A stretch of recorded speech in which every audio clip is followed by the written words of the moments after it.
All right, Le'Veon Bell is back, and he is signing with the Tampa Bay Buccaneers. This comes on the heels of a litany of injuries the Buccaneers suffered on Sunday night's loss to the Saints, as well as who are the COVID hotspots these days in the NFL. I'm going to break out who the team is this week dealing with these issues. All right, Le'Veon Bell is back, and he is signing with the Tampa Bay Buccaneers. This comes on the heels of a litany of injuries the Buccaneers suffered on Sunday night's loss to the Saints. So reinforcements are on the way for Tom Brady. They need some help there, as well as where are the COVID outbreaks across the NFL this week. Another team's dealing with major issues. It's the hot spot of the week. I'm going to break down both these stories, give you my 2 cents on the whole situation. But if you could first, like this video, subscribe to the channel, hit that notification bell so you don't miss any of these daily videos. Greatly appreciate it. Really helps the channel out a lot. Let's get into it. All right, so Le'Veon Bell is returning to sign with the Tampa Bay Buccaneers pending a physical. This comes on the heels of the team announcing starting running back Leonard Fournette will be out for the rest of the season, going on IR with a hamstring injury sustained in Sunday night's game. This already is a weak running back group. Decimated. Giovanni Bernard's already on the IR out for the season, so that just leaves Ronald Jones as the starting running back. Anybody with serious time, so Bell comes in as reinforcements. Bell was playing for the Ravens earlier this season. He played in 5 games for the Ravens, only had 83 yards on 31 carries, and more surprisingly, only 1 catch for -1 yards. Le'Veon Bell made his name as a slow, patient runner and a elite running back lined up at wide receiver out of the backfield as a pass catcher. But ever since he sat out in 2018, he has not been the same. His career has completely been derailed. But hey, he secured the bag. He got paid. I'm sure he sleeps well at night. But the host of Twitter nonsense, the host of lack of worth ethic people say surround him is just totally derailed this star. It's kind of a shame. He was considered the best back in the league for that 5-year stretch, and it's just never been the same. But yeah, the Buccaneers need him. I smell desperation on Tommy. They're getting Antonio Brown back too. They got the 2 craziest people from Pittsburgh.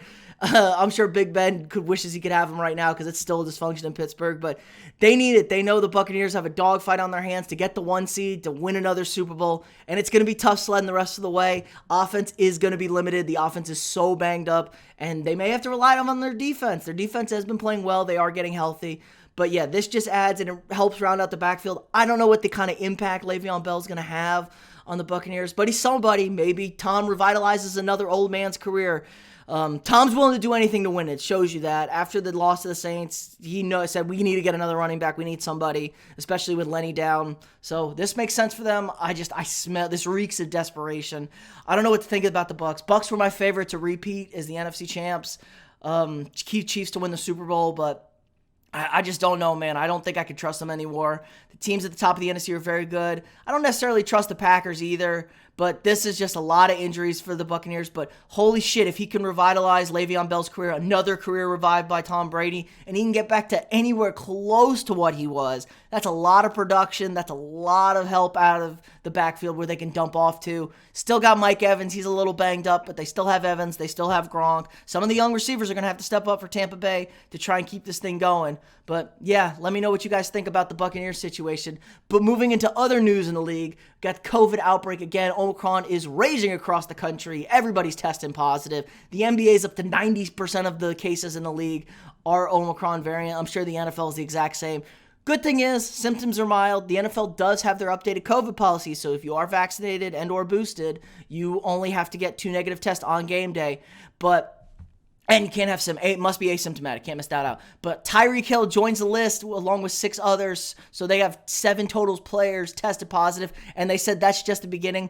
Armani Watts, another impactful player. Kyle Long, their guard. Rashad Felton, cornerback. Both tight ends are out. Blake Bell and Travis Kelce on the list. Tre'Davious Ward was placed in on Monday, along with kicker Harrison Butker. So 13 total on the list. Sorry, just 7 from today. It's been a total outbreak, and they said that's just the start of it. It could be a ton more. They could be dealing with like a Washington or Rams situation or Cleveland situation. 20-plus players we're looking at here. Now, hopefully, people are asymptomatic. It's a good portion of them have been asymptomatic. But man, losing Hill and Kelce next week for the Chiefs could be a complete disaster. That's almost all their receptions from Patrick Mahomes. Those two dominate the ball possession. Let's see. Two have combined for 50% of the Chiefs' reception and 54% of their receiving yards and 53% of their touchdowns. So this is going to be all on Patrick Mahomes if he doesn't have Kelsey or Hill. And, McCall Hardman's got to step up. I guess he's next one. Maybe we'll see Josh Gordon again. Josh Gordon, the return of the young Josh Gordon. The Chiefs are really going to be up against it this week if they can't get some of these guys on this list. But like I said, the NFL did update their COVID policy, and a lot of things have changed. So could be different, could get some guys back. I don't know. It hasn't really done much for the games they delayed the last few days. I know none of the quarterbacks are back for a football team today. Cleveland didn't get any of their quarterbacks either. So new policies haven't necessarily done everything, even if you are vaccinated and boosted. I know another big one everyone's freaking out about, Cole Beasley, who's drawn a lot of criticism for his lack of vaccine status and all that stuff, has tested positive. He will be out 10 days regardless of his symptomatic status just because he is unvaccinated. So it's a dangerous time. It's a very vaccine-resistant strain of COVID. It's a very mild form of COVID, but everybody's catching it, vaccinated, boosted, whatnot. And so teams that are not vaccinated are in trouble just from a play standpoint to getting back on the field. I know I'm worried about the Vikings. Kirk Cousins is not vaccinated. He catches it. He's done for this stretch. And the Vikings need to win out, basically, to get into the playoffs. So a lot of teams could be in danger of missing key and star players for their team down this playoff stretch. We only got 3 weeks left to finish after today. So everything's coming down to the wire. Let me know what you guys think. What's this COVID thing going to do? What are they going to adjust here? Are they just going to say, screw it, we're playing, who cares? We're not going to risk competitive disadvantage, and they're just going to completely stop testing? I don't know at this point. Data's changing every day. Guys are making new decisions. It's all up in the air. So, yeah, that's going to do it for us today. Again, if you like this video, share it, subscribe to the channel, hit that notification bell so you get daily videos, and I'll see y'all tomorrow.